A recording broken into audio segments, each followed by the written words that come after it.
Espelho, espelho meu, existe alguém mais bela do que eu?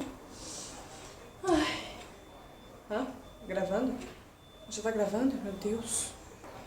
A paz do Senhor Jesus! Tudo bem, amiguinha, amiguinha? Quero mandar um beijo pra minha avó, mandar um beijo pra todo mundo aí do outro lado. E hoje eu gostaria de compartilhar uma palavra muito legal. Gostaria de falar hoje com você sobre louvor, sobre louvar, sobre cantar, sobre adorar, sobre o poder do louvor. Eu estava pesquisando e lendo a Bíblia e a palavra do Senhor diz, no livro de 2 Crônicas, capítulo 20, diz assim, no versículo 22, e quando começaram a cantar e dar louvores, o Senhor pôs emboscadas contra os filhos de Amon e de Moabe e os das montanhas de Seir, que vieram contra Judá e foram desbaratados. 2 Crônicas. É lindo esse texto, porque quando nós olhamos esse texto, nós ficamos maravilhados com a ação do Senhor Jesus, com o poder do louvor nas nossas vidas. Naquele tempo, o Senhor, Ele trabalhava grandemente, poderosamente em meus louvores. O povo daquele tempo, eles colocavam os levitas na frente das batalhas, quando iriam para a guerra, quando iriam guerrear. E assim eles venciam as batalhas, né? Essa é uma ação divina, que é um resultado direto do comportamento dos filhos de Deus, né? Você obedece ao Senhor, você serve, você adora e ao mesmo tempo Ele trabalha em meio ao seu comportamento diante dele, né? O seu comportamento bom. Nesse caso específico, o rei Josafá, ele encontrava assim grandes dificuldades, né? Eram exércitos inimigos e ali o país havia sido invadido. E a segurança estava em risco, né? Então ele precisava fazer alguma coisa, precisava ter alguma atitude. Em meio a esse aperto, ele marchou à frente do exército israelita com o ministério de louvor, a maior das artilharias que era o ministério de louvor e de adoração. E sob o som dos cânticos sagrados, o inimigo foi vencido. Através do louvor deles, através da voz, da adoração, eles foram derrotados. Eu quero dizer para você que o louvor ele tem um poder gigantesco. Eu fico imaginando aquele povo lá na frente da batalha, adorando, adorando, adorando.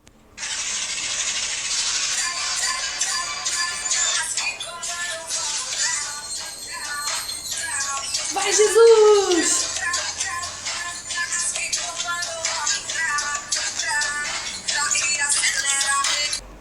Mas calma, eu já sei que você deve estar pensando que de repente poderia ser desse tipo, mas não era. Era louvor e adoração direto do coração de Deus.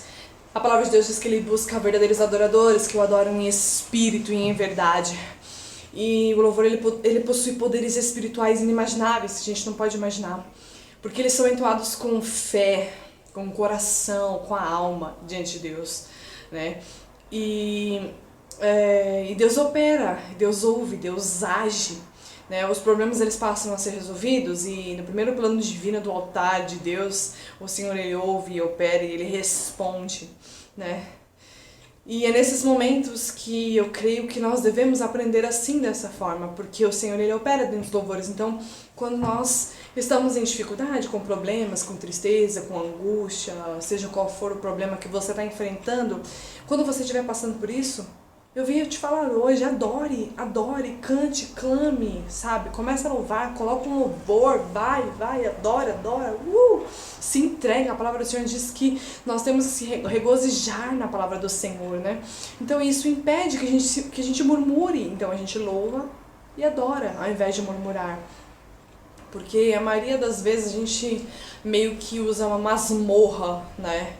Dentro de nós mesmos, né? A gente se prende e aí a gente só reclama e o louvor é um instrumento poderoso, né? Mateus 26:30 diz que nós deveríamos olhar mais atentamente para os pássaros, como Jesus nos ensinou. Eles não despertam e encerram um dia com louvor, eles cantam, né? Os pássaros, eles sempre estão cantando, felizes. E Jesus nos ensinou isso na prática, que mesmo antes das grandes tragédias, senão no meio delas, nós podemos louvar, podemos adorar. Quando Jesus terminou a ceia, ele ia para o Getsemane, ele ia ser crucificado. O que ele fez? Ele cantou um hino. Quer exemplo melhor do que este? o próprio Cristo, antes de ser crucificado, antes de ser morto, ele louvou e cantou um hino? Em Romanos 8:28 e Filipenses 4:4 diz assim: sabemos que todas as coisas cooperam juntamente para o bem daqueles que amam a Deus e daqueles que são chamados segundo o seu propósito. Regozijai-vos sempre no Senhor. Outra vez digo, regozijai-vos. O que é regozijar? Vou te explicar. Regozijar é simplesmente encher o seu coração e adorar.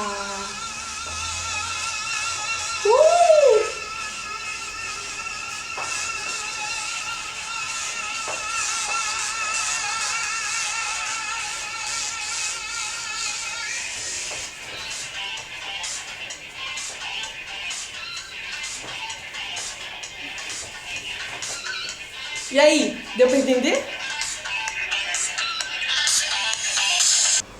Exatamente isso. É regozijar no Senhor. Quando você louva, o inferno estremece, o inimigo fica furioso, porque você está adorando em meio à tempestade, em meio às dificuldades. E a palavra do Senhor nos ensina mais ainda. Quando você louva ao Senhor, você cresce espiritualmente e você descobre que você tem uma vida vitoriosa no Senhor Jesus, porque a palavra de Deus diz que com Cristo somos mais que vencedores. O salmista, que é um grande exemplo disso, ele diz assim, no Salmos 25, o segredo do Senhor é com aqueles que o temem, e ele lhe mostrará a sua aliança. Então, se você ama o Senhor, você teme ao Senhor, você louva e você adora. Então, eu não sei onde você está agora, se você está no seu trabalho, se você está na sua casa, se você está na rua. Não importa onde você estiver, não importa qual sejam as circunstâncias dos seus problemas. Adore, louve, exalte. E para finalizar, eu queria deixar um trechinho de louvor que eu gosto muito, que é Manancial diante do trono. Se você conhece aí, adore comigo. Diz assim, ele fala assim, eu acho lindo. Senhor, estou aqui para te adorar em tua